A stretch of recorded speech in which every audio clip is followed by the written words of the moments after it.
He's a placeholder until something better shows up. My girlfriend wrote that in her group chat about me.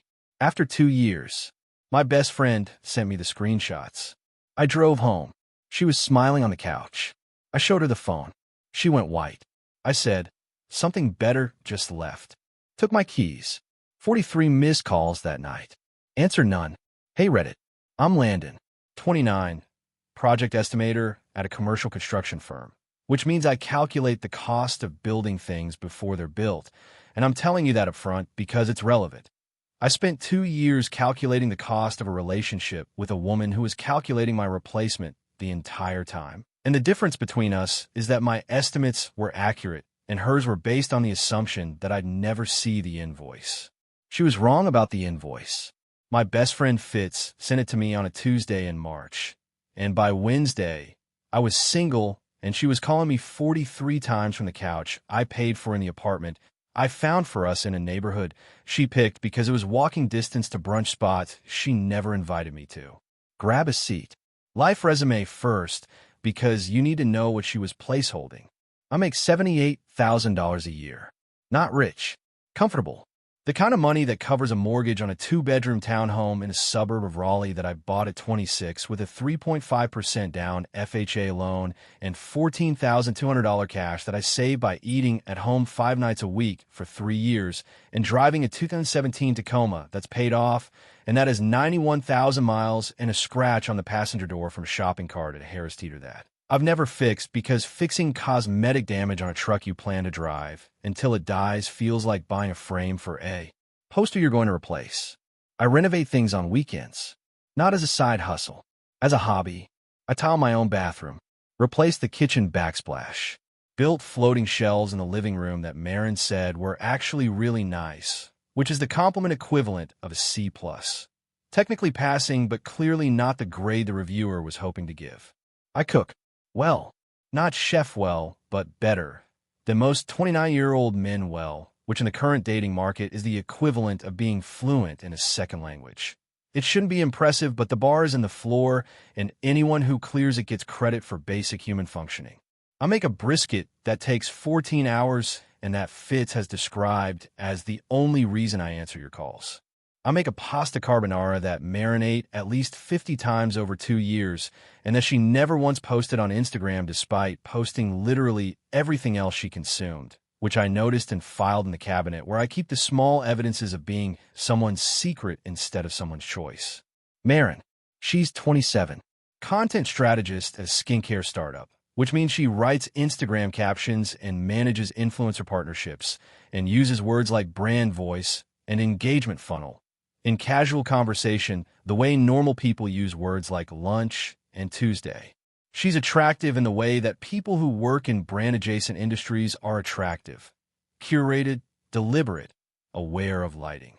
Her Instagram has 4,200 followers, which is too many for a private life and too few for a public career, but exactly right for a woman who treats her personal brand as a side project and her actual personality as a rough draft that needs editing before it's ready for public release.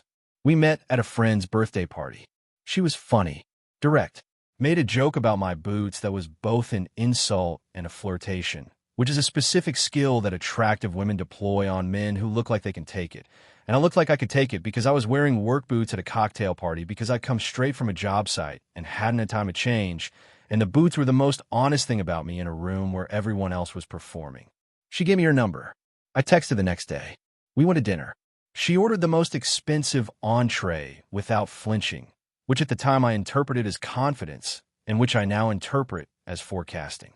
The first year was good, or it felt good, which is not the same thing, but which you don't learn until the second year, when the feeling recalibrates and you realize that good was the sound the relationship made, when both people were performing and the performance was convincing and nobody had checked the receipts yet. She stayed at my place most weekends. Didn't offer to split groceries. Didn't offer to cook. Would occasionally buy a bottle of wine that cost $14 and present it as if she'd brought provisions for the weekend, when the weekend's provisions included $60 in groceries I'd bought and a brisket I'd started at 4 a.m. I let it go. I let it go because I was raised to provide, and because providing felt like love, and because nobody told me that providing without reciprocation is not love, it is employment, and the employee doesn't realize they're working until they see the job description the employer wrote for someone else. Red flags. Let me lay them out because the mountain of evidence is the point, and the mountain was there the whole time, and I was standing at the base looking up and calling a hill. Flag 1. Mara never posted about me on social media. 2 years. 0 posts. 0 stories. 0 tagged photos. I existed in her physical life and was absent from her digital one, which in 2024 is the equivalent of existing in someone's house, but not in their phone, and the phone is where the life is. I mentioned it once, month 8. She said, "I'm just private about relationships." Private. Her Instagram had 4,200 followers, and she posted her breakfast, her outfits, her skincare routine, her trips, her friends, and her dog. She was private about me specifically. The privacy was not a policy. It was an edit. Flag 2. She didn't introduce me to her work friends for 11 months. When she finally did, at a company happy hour I'd asked to attend 3 times before being invited, her introduction was, "This is Landon." No qualifier. Not my boyfriend. Not my partner. Not this is the guy I've been seeing for almost a year. This is Landon. As if I were a concept she was presenting without endorsement. Her coworker Talia, who I later learned was the administrator of the group chat where my placeholder status was documented, shook my hand and said, "Oh, the Landon. The had weight. The meant they discussed me. The meant there was a version of me that existed in conversations I wasn't part of, and that version was apparently noteworthy enough to warrant a definite article, but not noteworthy enough to warrant a photo on the grid." Flag 3. Her phone. Face down. Always. On every surface in every room. The phone was face down like a card in a poker game, where she knew the value and I didn't, and the face down position was the strategy. I never checked her phone. Never asked to. Not because I trusted her unconditionally, but because checking someone's phone is the act of a person who has already decided the relationship is broken and is just looking for the receipt, and I wasn't ready to see the receipt yet. I was ready in March. The receipt came to me. Flag 4. She talked about the future in the conditional tense. If we're still together next year. If things work out. If this goes somewhere. Every sentence about our future had an exit clause, a grammatical fire escape that allowed her to leave the sentence without committing to the building. I talked about the future in the declarative, when we move in together, when we take that trip, when I redo the guest room. Her if and my when we're having 2 different conversations, and neither of us acknowledged that the conversations were incompatible because acknowledging it would have required one of us to change tense, and she wasn't going to change hers. Flag 6. The phrase "for now." Marin used it constantly. This apartment works for now. This neighborhood is fine for now. We're good for now. Every sentence had a shelf life stamped on it, an expiration date that she could see and I couldn't, and the "for now" applied to everything in her life, including me, except she never said it about me directly, because saying it directly would have been honest, and honesty was not part of the content strategy. The closest she came was month 14, lying in bed after dinner, when she said, "You're really comfortable, Landon." Comfortable. Not exciting. Not the one. Not the person I can't imagine living without. Comfortable. The word you use to describe a couch. The word you use to describe a hoodie. The word you use to describe the thing you sit on while you scroll your phone, looking for something that makes you feel something that the comfortable thing doesn't. I should have heard it. I heard it and filed it in the cabinet. The cabinet was getting heavy. Flag 5. The birthday. My 29th. She got me a gift card. A $50 Amazon gift card and a card that said, "Happy birthday," with no personal message. Not handwritten. Not customized. The card you grab at the checkout line at Walgreens when you remember it's someone's birthday and you have 45 seconds to pretend you planned something. For her 27th, 3 months earlier, I'd gotten her a custom necklace from an Etsy jeweler, $180, a spa day, $220, and made a reservation at a restaurant she'd been wanting to try that cost $190 for 2. Total, $590. Her total for my birthday, $50. The gap was $540, and the gap was the relationship in numerical form. I was investing and she was maintaining, and the maintenance fee was a $50 Amazon card and a card from Walgreens, and the knowledge that the person who gave it to you spent less on your birthday than you spent on a tank of gas. Fitz, my best friend since freshman year of college, systems analyst, has the emotional intelligence of a man who has been in therapy since 23 and who has the annoying habit of being right about people I'm wrong about, which he exercises by saying things like, I don't trust Marin, and she looks at you like a lease she's not renewing, and have you noticed she never brings anything to your house except laundry? He was right about the laundry. She brought a bag of dirty clothes every Friday and took clean ones home Sunday. My washing machine was an amenity, not a partnership. Fitz also knew Talia, tangentially, through a college friend's wedding where they'd been at the same table and where Talia had gotten drunk enough to add him on Instagram and sober enough to never message him. Until March, when Talia messaged him. The screenshots. March 11th, Tuesday, 2:47 p.m. Fitz called me at work. Landon, I need to send you something. Don't react at your desk. Go somewhere private. I walked to the parking lot. Sat in the Tacoma. Fitz sent 4 screenshots from a group chat called The Vault. 7 women, Marin and Talia, and 5 others whose names I recognize from Marin's Instagram stories. The brunch friends, the ones she went to restaurants with on Saturdays while I was at home smoking a brisket she wouldn't post about. Screenshot 1, dated February 28th. Marin, honestly, Landon is fine. He's stable. He cooks. He's not bad looking, but he's not IT. He's the guy you date while you figure out what you actually want. The guy you date while you figure out what you actually want. 2 years, 2 Christmases, 2 birthdays, 50 carbonaras, a custom necklace, a spa day, a bathroom I tiled while she sat on my couch, scrolling her phone. And I was the guy she dated while she figured out what she actually wanted, which was not me, which was never me, which was someone else whose shape she hadn't found yet, and whose arrival I was keeping the seat warm for. Screenshot 2, March 3rd. Talia, so when are you going to end it? Marin, not yet. He pays for everything, and the apartment situation is too convenient. Once I line something up, I'll transition. Transition. She used the word transition.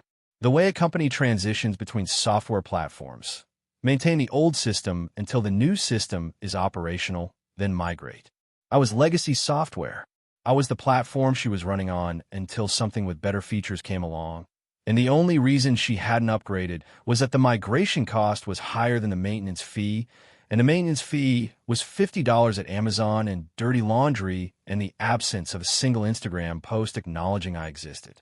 Screenshot 3, March 7th. Another member of the chat, someone named Bree. Girl, he literally built you shelves. That's husband material. Marin, husband material for somebody else. He's a placeholder until something better shows up. I just need him to not figure that out before I'm ready. Placeholder. The word. The sentence. The title. Written 4 days before Fitz sent it to me. Written by a woman who was lying on the shelves I built while describing me as temporary to 7 women who knew my name but had never seen my face on her Instagram because my face was not part of the brand and the brand was looking for an upgrade. I sat in the Tacoma for 23 minutes after reading the screenshots. Not processing. Calculating. The way I calculate at work. Inputs. Outputs. Waste. 2 years of inputs. $590 birthday. $180 necklace. $220 spa day. Approximately $6,200 in groceries I bought that she ate without contributing. Approximately $4,800 in utilities and household costs she benefited from while sleeping at my place 4 nights a week. A bathroom I tiled. A backsplash I installed. Shelves I built. Briskets I smoked. Carbonaras I made. 50 of them. At roughly $12 in ingredients each, that's $600 in pasta alone. Total estimated investment over 2 years. Approximately $14,000 in direct financial contribution, plus roughly 200 hours of cooking and renovation labor at my professional rate of $37.50 per hour, which is another $7,500 in time.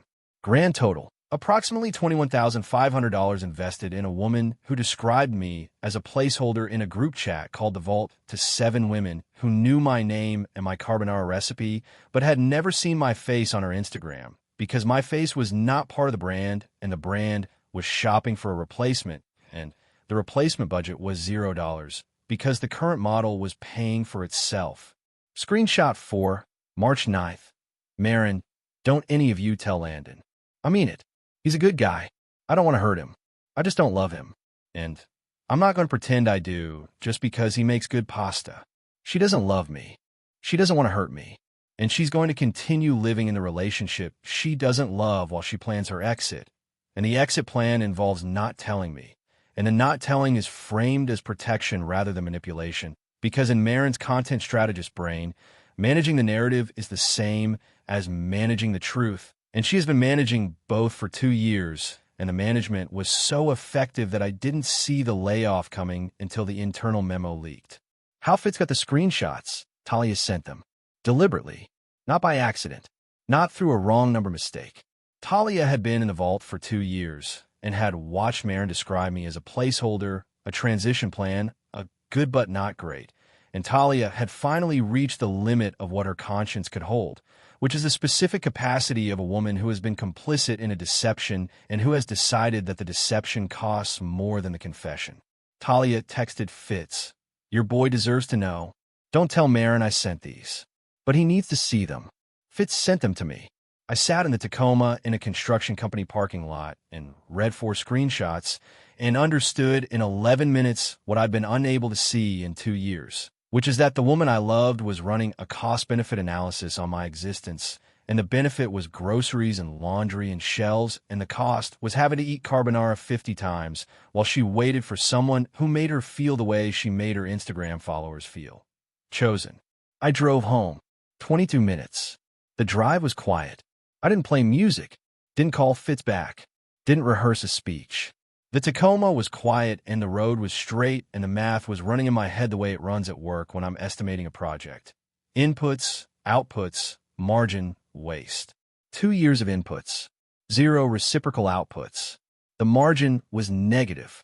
The waste was me. Marin was on the couch.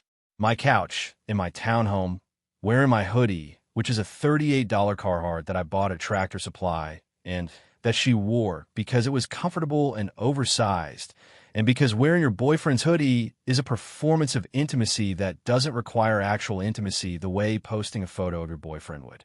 She was scrolling her phone, smiling.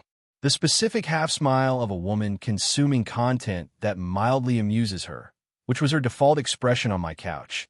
Content consumption being the primary activity she performed in my home between laundry cycles. I stood in the doorway. She looked up. "Hey, babe. How was work?" I walked to the couch. Sat down next to her, opened my phone, opened the screenshots, handed her the phone. She took it, looked at the screen. The half-smile disappeared. It didn't fall. It was removed. Surgically. The way color leaves the face when the blood decides it has somewhere more important to be. She swiped. Read the second screenshot. The third. The fourth. Her own words in her own group chat, in her own handwriting, figuratively, on her boyfriend's phone, in her boyfriend's living room, on her boyfriend's couch, in her boyfriend's hoodie. The layers of possession in that moment were stacked so high that the irony was structural. She said, "Where did you get these?" Not, "I can explain." Not, "It's not what it looks like." Not, "I'm sorry. Where did you get these?" The first instinct of a person whose secret has been exposed is not to address the secret, but to identify the leak. Because controlling the source is more important than addressing the content. And Marin was a content strategist. And controlling the narrative was her entire professional skill set. And she deployed it at the most important moment of our relationship the same way she deployed it at work. By asking who published the article rather than whether the article was true, I said, "Does it matter where I got them?" She said, "Someone sent you private conversations." That's a violation of my privacy. Privacy. The word every person caught in a lie uses when the lie is exposed by evidence they didn't expect. Privacy is the door you lock after the room's been searched. Privacy is the word Sienna used about the Ring camera. Privacy is what people claim when the thing they did in private becomes public, and the public isn't kind about it. Marin's privacy had been violated. My trust had been violated for 2 years. One of those violations involved a group chat. The other involved a person. The person costs more. I stood up, took my phone back, took my keys from the counter, looked at her. She was still sitting on my couch, in my hoodie, in my house, and the contrast between how much of my life she was wearing and how little of her life I occupied was the whole story in one frame. I said, the walk from the couch to the front door was 11 steps. I know because I've walked it 1,000 times and I've never counted, and I counted this time because counting was something to do that wasn't looking at her face, which was doing the thing that faces do when the brain is trying to assemble a response, and the response options are all bad and the face just cycles through them without committing to one. She didn't chase me, didn't stand up, didn't say wait, or stop, or let me explain. She sat on the couch in my hoodie and watched me leave the way she'd watched me do everything for 2 years, from a comfortable position, without getting up, without contributing to the motion, just observing the exit of a man she'd already mentally exited months ago, and who was now making it physical, and whose physicality was apparently less urgent to her than the 7 women in the vault who might find out that the leak had been traced and that the content strategy had failed. Something better just left. Her own words. Rearranged. Returned. The placeholder language. Repurposed. Something better shows up. Something better just left. The sentence acknowledged her framework and inverted it. I didn't say I'm better than you think, or you'll regret this, or any of the things that men say when they're hurt and want the hurt to travel. I used her vocabulary. I spoke her language. And her language, reflected back at her, was devastating in a way that my language never could have been, because my language would have been emotional and emotions could be managed, and her language was strategic and strategy. When it fails completely. I walked out, got in the Tacoma, drove to Fitz's apartment, sat on his couch, which is a couch I've sat on approximately 400 times since college, and which has never once made me feel like a placeholder. Fitz handed me a beer, said, "You good?" I said, "I'm single." He said, "You've been single for 2 years." She just hadn't filed the paperwork. Fitz, the man who said, "She looks at you like a lease she's not renewing," and who was right, and who has been right about every person I've dated since college, and who I should start paying for his services because Fitz's relationship analysis is more accurate than any dating app algorithm and costs exactly 1 brisket per consultation. The first week was strange. Not sad. Strange. Like renovating a room you've been living in. The furniture is gone and the walls are bare, and the room is bigger than you remember, because the furniture was taking up space you didn't notice until the space was returned to you. I cook for 1, which is different from cooking for 2 in ways that are mathematical, half the portions, and emotional. No one to tell you the carbonara is good, but also no one to eat the carbonara without telling anyone it exists. I watched whatever I wanted on TV.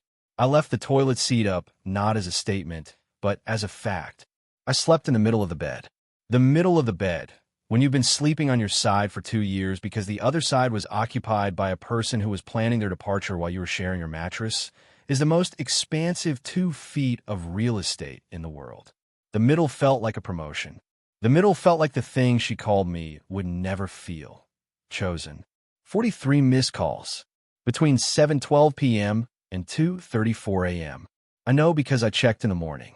The first 5 were rapid fire, one after another, the panic dialing of a person who's just been walked out on and who believes that the walkout is a negotiation tactic rather than a conclusion.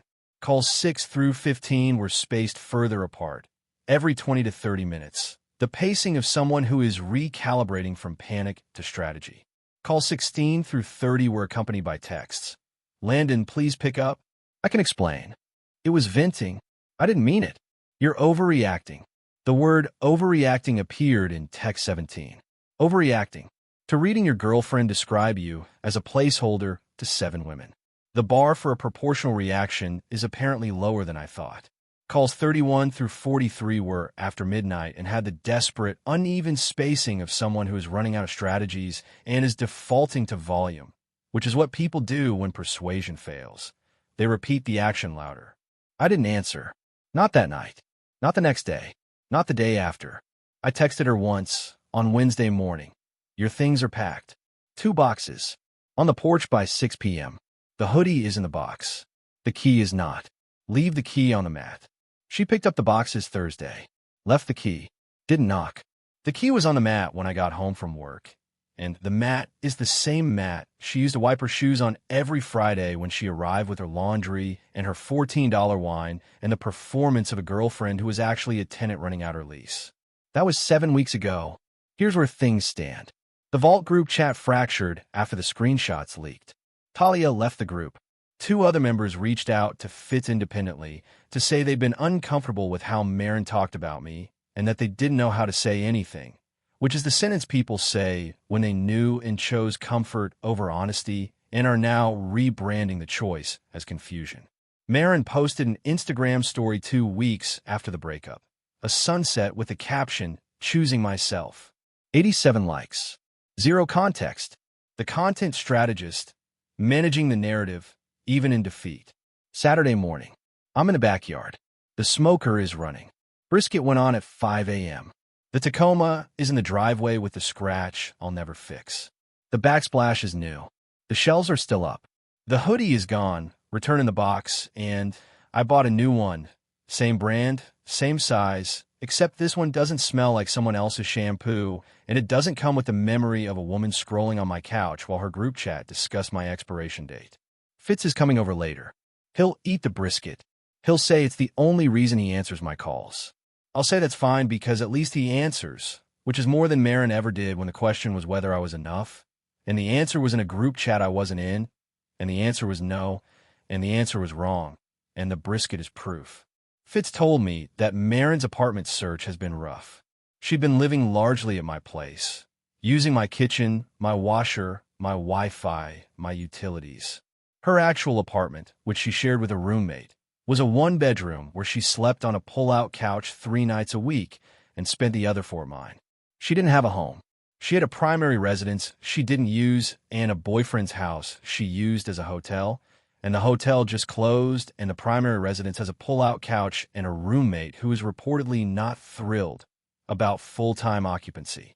Rent went up $200 because the roommate renegotiated the split now that Marin is actually there 7 days a week instead of 3. I'm fine. Not performatively. Actually, I smoke a brisket on Saturdays, and I eat it on my couch, and nobody is scrolling next to me, and the absence of the scrolling is quieter than I expected, and the quiet is growing on me. I retiled the backsplash she said was fine, and replaced it with something I actually like. I cook carbonara on Wednesdays because it's a good recipe, and the recipe doesn't belong to her just because she ate it 50 times without posting it. The shelves are still up. They're actually really nice.